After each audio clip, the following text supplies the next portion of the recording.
Hola amigos, ¿cómo están? Me llamo Martín Garaníbar y bienvenidos a mi podcast Política Peruana. En este podcast analizaremos y comentaremos las últimas novedades sobre la política peruana.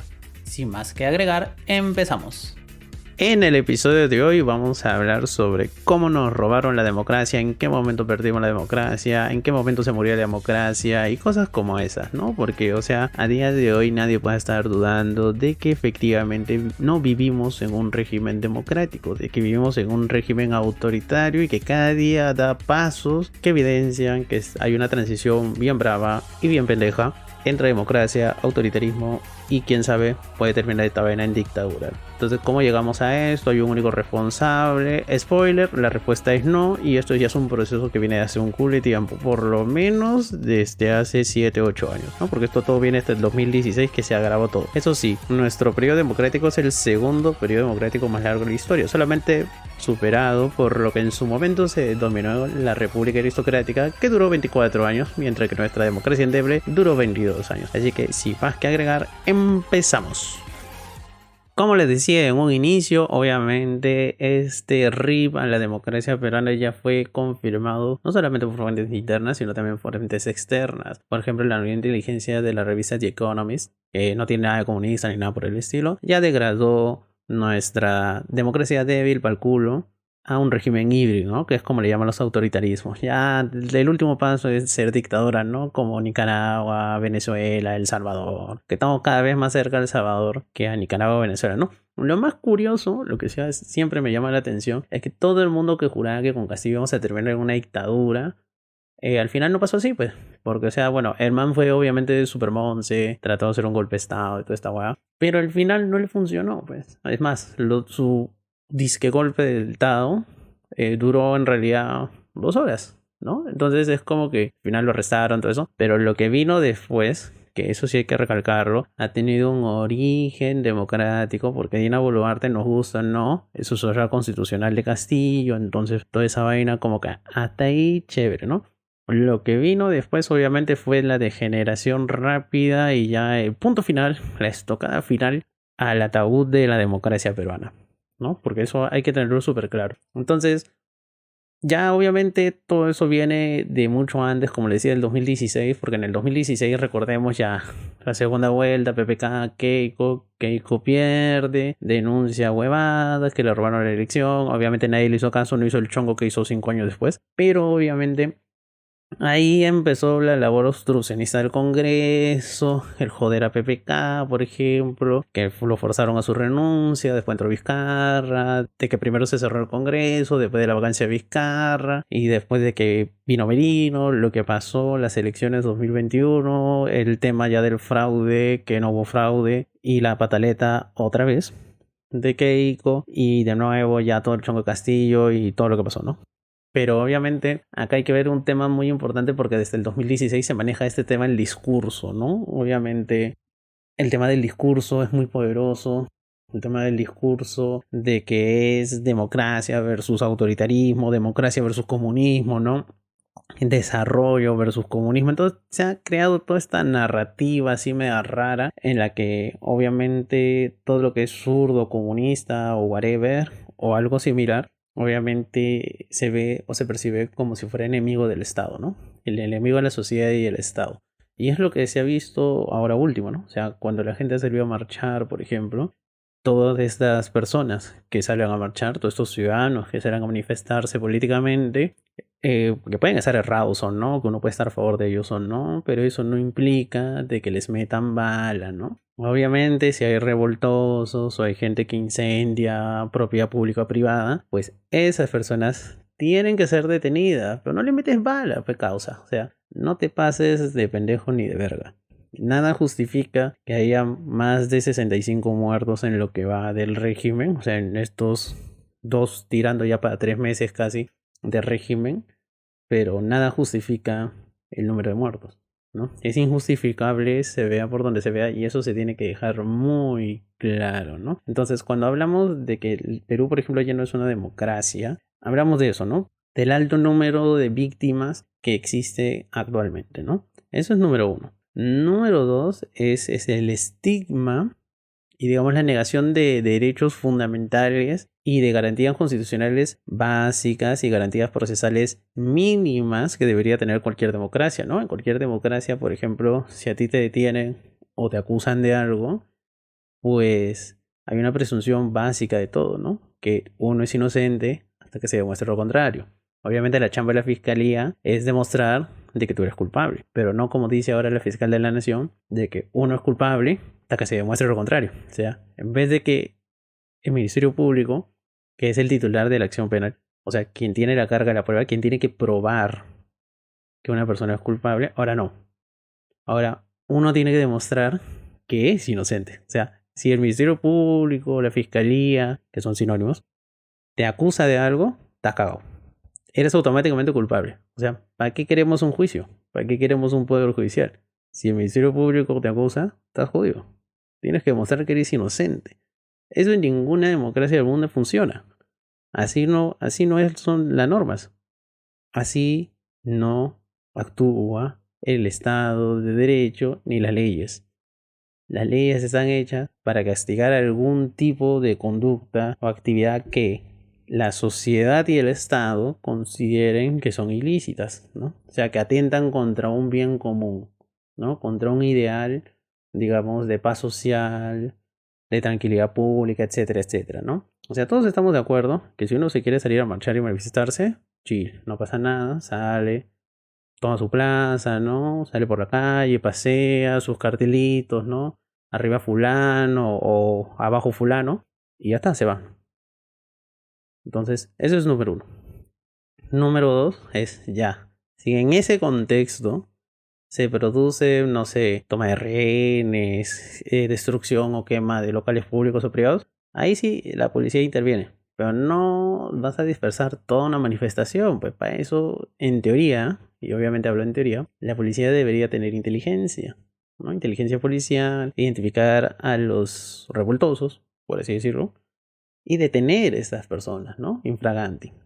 Y luego de ello, se los conduce al Ministerio Público. El Ministerio Público obviamente actúa y ya se sigue un proceso y eventualmente se condenará a esas personas, ¿no? En cambio, ¿qué es lo que funciona ahora? ¿Cuál es la nueva legalidad del régimen? Y no entre comillas, porque ya esta vaina tiene más de 2 meses, ¿no? Es una marcha está pacífica, ¡pum! Vale y gas.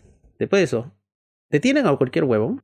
Y lo peor de todo es que de todos los detenidos, casi ninguno estaba participando en actos vandálicos o delictivos. Simplemente era gente que se manifestaba. Los detienen.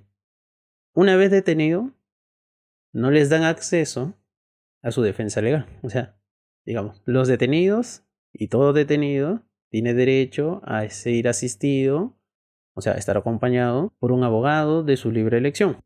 Entonces, cuando pasaban estas cosas, ¿qué es lo que hace el Ministerio Público y la Policía Nacional? No dejan entrar a los docs. O sea, los abogados no entran. Les hace 20.000 peros, se demoran 10, 12 horas en entrevistarse o hablar con sus clientes, con los detenidos. No les dan asesoría legal, les hacen firmar cosas. A las personas, por ejemplo, que vienen del interior y que son quechua hablante o tienen como idioma materno la aymara, no les dan traductores. Y eso que el Ministerio de Cultura, en ese sentido, se hizo portado de puta madre y ha dado traductores, ¿no? Entonces acá estamos viendo esa transición, ¿no? O sea, cualquier choro antes lo detenían, llamaban a su abogado llegaba. Y obviamente la fiscalía hacía su chamba, pero estaba ya el abogado como una garantía de que el proceso era justo, que se estaban revisando las garantías procesales, etcétera, etcétera. Ahora ya no pasa eso. El nuevo régimen te dice, si te detienes, estás jodido. No tienes asistencia legal, no puedes hacer nada y tal. Ese es el número uno. Se cometen muchas detenciones arbitrarias porque detienen a gente que no tiene nada que ver. Dos, se niega o se pone muchas trabas para el ejercicio de la defensa legal. Número 3. Se hace uso y abuso de las detenciones preliminares porque nuestra jurisprudencia, de forma muy pendeja, está diciendo que basta la mera sospecha para detener a una persona 10 días. Cuando todo el mundo sabe, o bueno, todos los que han estudiado derecho saben, que el derecho penal es la última ratio. Significa que cuando tú privas de la libertad a alguien, es porque es lo último, ¿no? O sea, ya no hay nada que se pueda hacer. Ya como situación última, extrema, es que privas a alguien de su libertad. Pero el Poder Judicial dice, me la sospecha, 7 10 días preso. Y después de eso se está haciendo también pendejamente uso y abuso, otra vez, de las prisiones preventivas. Ya estamos viendo que hay gente que le están dando 30 meses, 18 meses, 36 meses de prisión, sin elementos de convicción fuerte. O sea, cuando uno lee las resoluciones judiciales que ordenan estas prisiones preventivas, es como que uno dice, what the fuck, ¿qué pasó acá? O sea, nada que ver. Entonces, estos elementos obviamente hacen de que ya el régimen actual sea totalmente autoritario, ¿no? Porque ¿qué estás haciendo? Estás criminalizando a tu enemigo. Estás negándole derechos fundamentales. Estás hostigando, metiendo preso y limitando mucho los derechos civiles y políticos de la gente que no piensa como tú. O sea, la lógica ahora actual, digamos, el discurso oficial que te lo repite todos los medios de comunicación y el gobierno actualmente, o sea, el régimen actual, es si tú protestas, eres de izquierda. Si eres de izquierda, eres terrorista. Y si eres terrorista, no tienes derechos a nada. Porque un terrorista es un enemigo del Estado y el enemigo del Estado se le combate y se le derrota y se le elimina, si se puede hacer. 65 peruanos han sido eliminados en nombre de la paz. Lo más pendejo es cuando uno escucha declaraciones de Otárola o de Dina Boluarte diciendo, ¿no? Cuando le dicen, ¿usted se siente culpable por los muertos? Y ellos dicen, no, yo me siento bien porque estoy salvando la vida de 33 millones de peruanos. Entonces es como que las autoridades actualmente te dicen, ese es un pequeño costo que uno tiene que pagar por la paz social, ¿no? Ese es el típico discurso de un régimen autoritario. Un típico régimen autoritario siempre te va a decir de que ellos están luchando contra una minoría, ¿no? Contra conspiradores, contra agentes extranjeros o enemigos de la patria, ¿no? En este caso, los que protestan son terroristas. Y lo hacen para salvar la vida de la gran mayoría, de los 33 millones de peruanos. Entonces ahí tú estás viendo cómo toda la situación se ha degradado y obviamente el respeto a garantías constitucionales mínimas, a derechos fundamentales básicos o a garantías procesales mínimas e indispensables, pues han desaparecido. Si tú eres enemigo del régimen, te jodes. No tienes derechos. Si no eres enemigo del régimen, pues chill. Tranquilo, a ti sí te puedo respetar derechos. Y esto es muy grave, obviamente.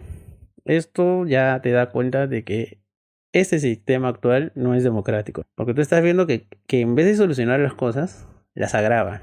Hace poco en el Congreso hay un proyecto de ley, una iniciativa legislativa, que la ha presentado ni siquiera un congresista, digamos, achorado de extrema derecha o de la derecha más rancia, ¿no? Sino que es propuesta del Ejecutivo. ¿Y qué dice esta propuesta? Que quiere gravar las penas, o sea, que haya más cárcel por algunos delitos, por así decirlo, asociados a la protesta política, a la protesta social, a las manifestaciones políticas, ¿no? Que son derechos fundamentales y básicos, reconocidos no solamente en la Constitución, sino en tratados internacionales de derechos humanos, o sea, la Declaración Universal de los Derechos Humanos, el Pacto de los Derechos Civiles y Políticos, por ejemplo, que son instrumentos internacionales fundamentales y que son los que reconocen los derechos humanos básicos indispensables, reconocen el derecho a la protesta y a la manifestación política, a la opinión política, y esto no puede ser criminalizado. Pero obviamente el régimen no tiene mejor idea de que palo, bala y cárcel. Lo peor de todo es que a mucha gente le gusta eso. Entonces, o sea, Perú es un país conservador, sí, obviamente, eso se nota bastante, pero mucha gente se ha tragado este floro, ¿no? De que los que salen a marchar son manifestantes, son terroristas, son financiados, no sé, por Evo, por el narcotráfico, por el terrorismo, por Castillo, whatever. Entonces, son enemigos del Estado y como enemigos del Estado, pues merecen palo, cárcel y bala. Y mucha gente aplaude eso, porque obviamente no les afecta todavía directamente a ellos. Como digamos estos regímenes de excepción o esta suspensión de garantías básicas no les afectan a ellos, pues dicen a la mierda, ¿no? Que a ellos lo jodan, le metan balas, ¿no? Como el chibolo ese, el huevón ese que salía caminando ahí, frente cuando no había una manifestante quejándose entre la policía y con su bro tomando una chela, avanza y dice, métele bala nomás. O sea, ya se ha interiorizado en mucha parte de la población, de la ciudadanía, ese discurso de que ellos son enemigos. Si es un enemigo, no tiene derechos. Porque claro, ¿no? La gente dice, ¿acaso ellos tienen derechos humanos? La respuesta es sí. Pero obviamente, ¿cómo hemos llegado a ese discurso? Eso es lo importante, ¿no? ¿Cómo se llega? Porque esto no es algo de la noche a la mañana. O sea, no es que la gente un día se volvió loca y dijo, métale bala, todo esto son terrucos. No, esto viene de mucho atrás. Como les decía, desde el 2016, cuando pasó lo de Keiko, toda esta onda, ya se ponía todo este foco. Y eso se vio muy claro, por ejemplo, cuando gobernaba PPK y sobre todo Vizcarra, y ya fue la cúspide con Sagasti, ¿no? El tema, por ejemplo, de la izquierda, ¿no? De los caviares. Que es un término muy gaseoso al final, porque mucha gente, tanto de, digamos, de la derecha más derecha como de las izquierdas más izquierda, tienen algo en común de que odian a los caviares, ¿no? Acá no estamos para definir qué cosa es un caviar, pero digamos, en el imaginario popular, lo que uno tiene en la mente, lo que es un caviar, por así decirlo, en teoría, en esos gobiernos, en ese periodo, ¿no? Del 16 al 21, fue como que el gobierno cúspide de los caviares. Entonces los caviares mandaban, los caviares hacían lo que querían, tenían consultorías, manejaban ministerios. Y obviamente ellos solamente pensaban en ellos y no en las grandes mayorías. Entonces ahí es cuando empieza todo un discurso, ¿no? Anti-izquierda. Primero anti los caviares. Entonces se odia a los caviares, odiamos a los caviares son estos, Sagasti es un caviar, ¿no? El Partido Morado son caviares y todas esas huevas. Y ya de ahí viene el contexto de las elecciones del 2021.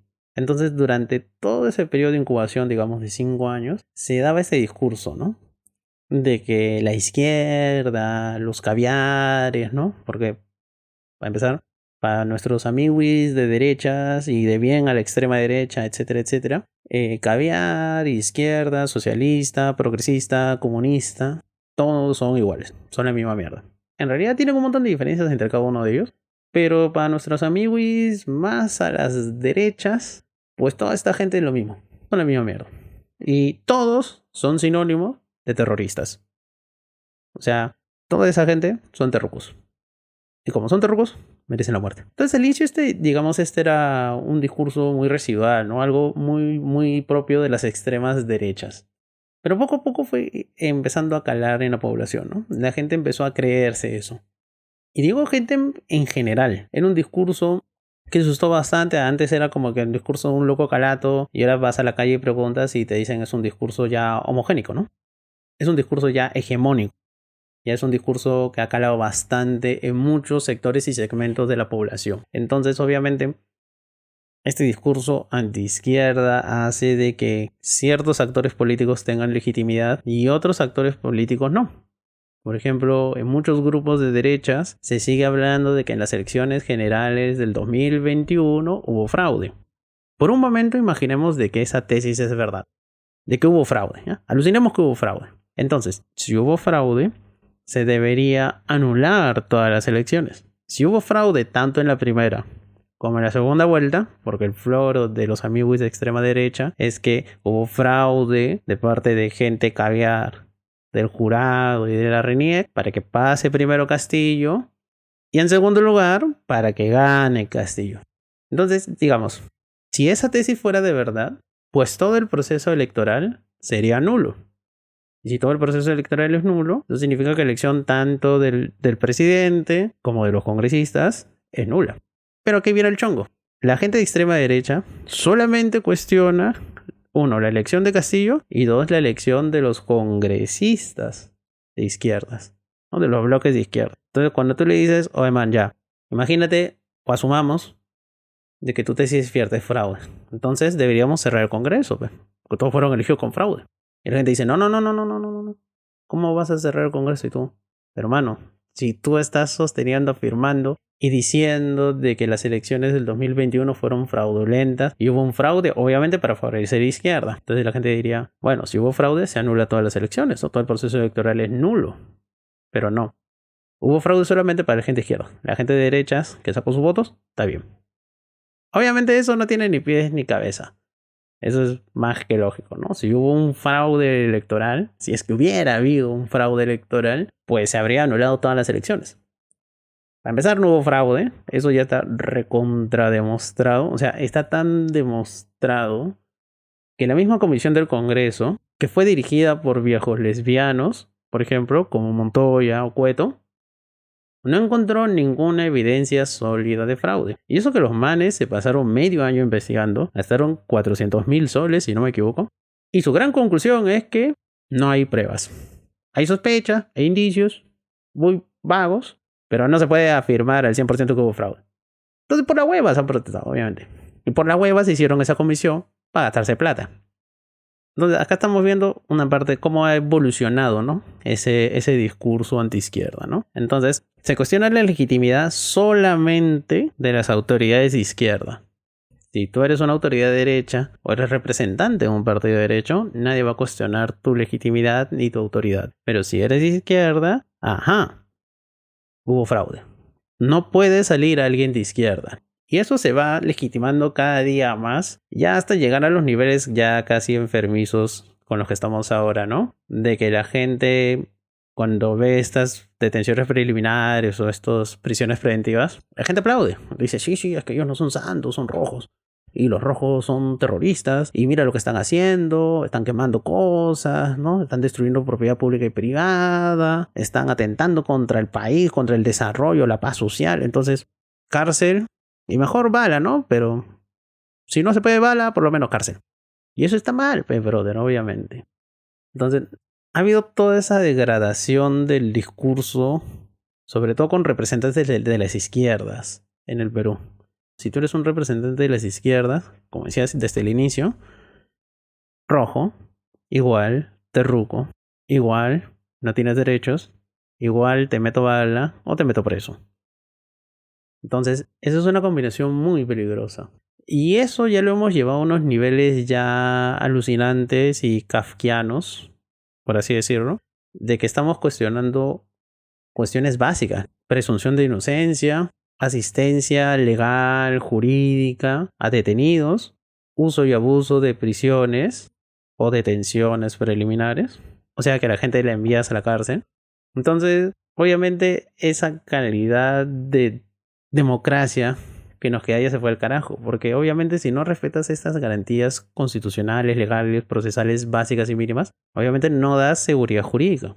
Si no hay seguridad jurídica, pues no cumples con algunos estándares mínimos que debería tener cualquier democracia moderna.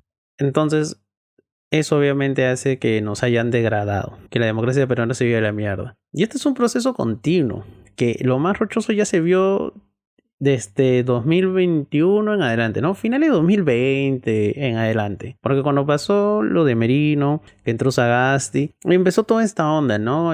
Conspirativa, que decían que los caviares y las izquierdas eran los que tenían dominados al Perú, y ahí es cuando la derecha ya se puso más a chore, ¿no? Y de hecho mucha gente que digamos, en situaciones anteriores era, digamos, de centro, más cuerda, calmada, también se ha comprado ese floro. Y eso a mí personalmente me da mucha pena, ¿no? Ver muchos amiguis que son gente muy preparada, que son inteligentes, que son instruidos, ver que se han tragado el floro y que te tratan de justificar muertos.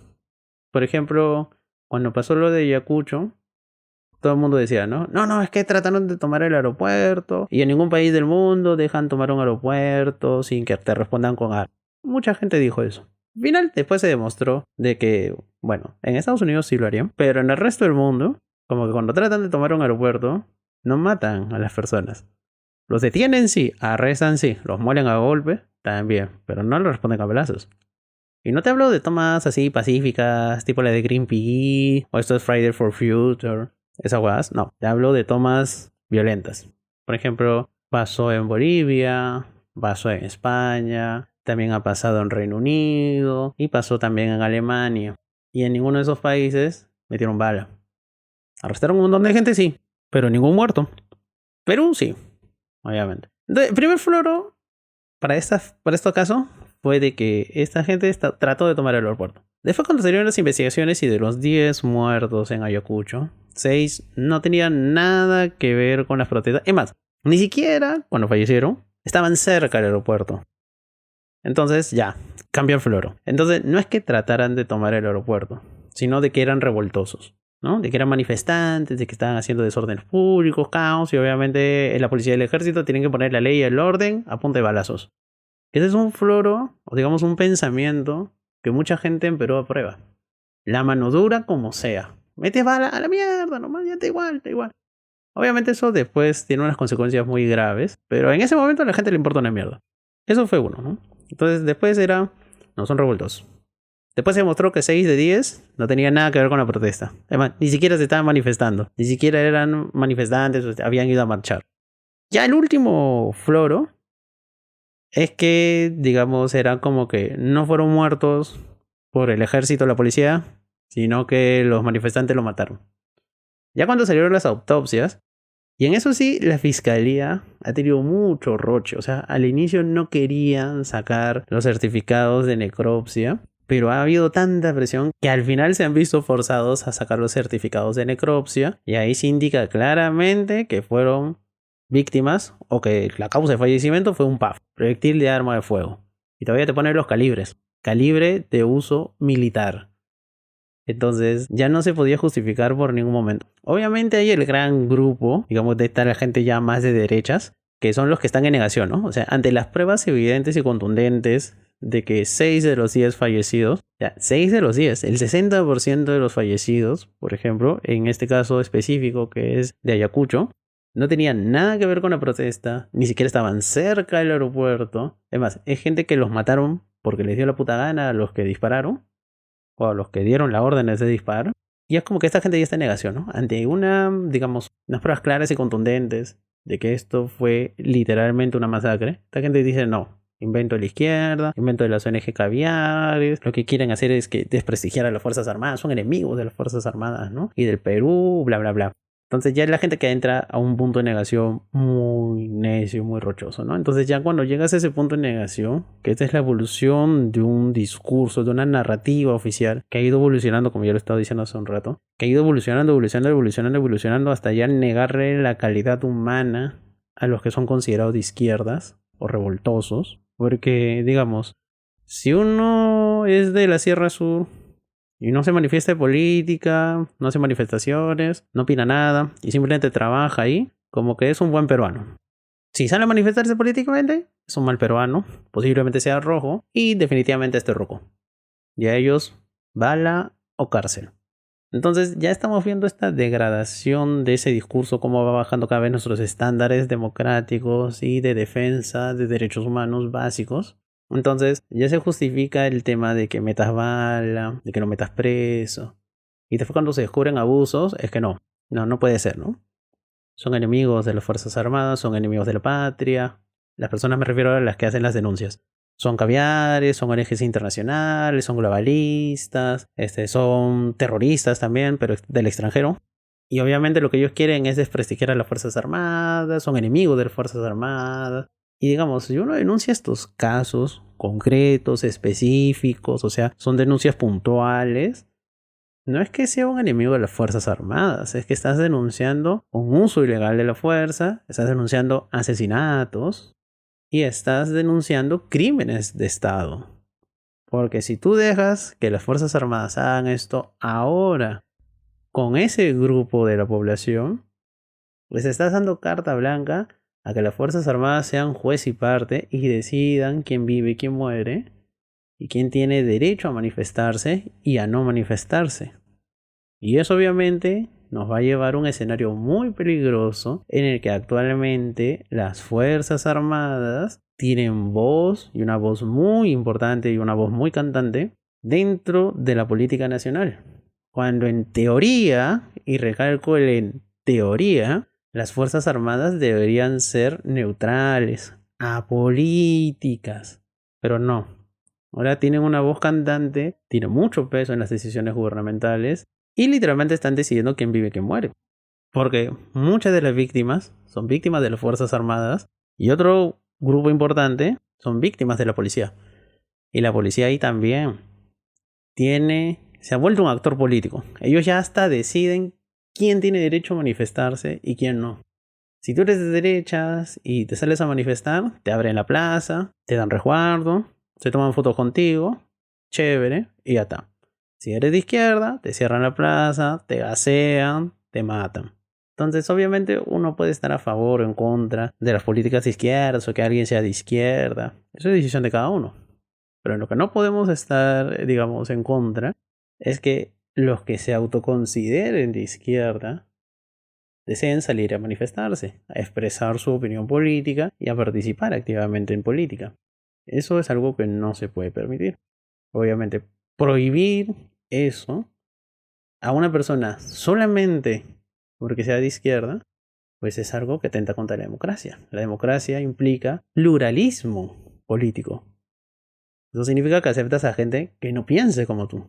La otra cosa es que la ciudadanía, los electores, escojan a ese man o no. Si a la gente le gusta la propuesta izquierda, votarán por la izquierda. Si no le gusta la propuesta izquierda, pues no votarán por la izquierda. Pero tú no puedes prohibirles expresarse y manifestarse. Eso es algo que atenta contra un principio básico de la democracia, que es la participación política. Y por eso en Perú es que mucha gente justifica estas cosas. Porque agarran y te dicen, no, pero si el man es zurdo. Si el man es de izquierda. Y si es zurdo es torruco. Entonces no tiene derechos a nada. Y ahí fue cuando literalmente la democracia peruana se fue a la mierda. Y es triste porque ya estábamos bastante cerca de superar el periodo más largo de democracia que vivió el Perú en su historia, ¿no? Que es la autodenominada República Aristocrática. Porque obviamente ese periodo democrático fue de 24 años. El nuestro fue 22. Estuvimos cerquita, casi llegamos. Pero nada, otra vez nosotros, como sociedad en general, la cagamos y pues perdimos la democracia. Lo más triste de todo, como decía hace un rato, es que la gente no se está dando cuenta. Mucha gente no se da cuenta. Mucha gente está convencida de que seguimos viviendo en democracia. Y no, amigui, no estamos viviendo en democracia. Mención especial para los abogados. Muchísimos abogados se están haciendo los grandes cojudos en estos tiempos. No dice ni pío sobre las barbaridades jurídicas y procesales y de garantías que se están cometiendo en estos momentos. Por ejemplo, impedir el acceso a abogados para dar asesoría a detenidos sería un escándalo en cualquier país del mundo. Cualquier país democrático, obviamente. Pero acá, ni pío. Ni un colegio de abogados ha salido a pronunciarse. Ningún estudio fuerte ha salido a pronunciarse contra esos atropellos. El uso y abuso de las detenciones, que por más que estemos en estado de emergencia, recordemos que ciertas garantías constitucionales se suspenden o se restringen, pero no se eliminan. Entonces, salir a marchar no es un delito, aunque estemos en estado de emergencia. Y otra cosa es que hagas pendejadas durante la manifestación. Ahí sí está jodido. Pero si tú estás manifestándote pacíficamente, la policía no te puede detener, así de simple. Y menos aún, te pueden enviar a prisión. Y ahí tú tienes policía haciendo pendejada y medio. La fiscalía haciéndose los grandes cojudos. El Poder Judicial siendo mesa de partes de la fiscalía. También haciéndose los grandes cojudos. Y como decía, muchos grandes abogados también haciéndose los cojudos. Nadie dice ni pío porque no les tocan a ellos. Porque no afectan sus intereses. Entonces, los abogados no dicen prácticamente nada.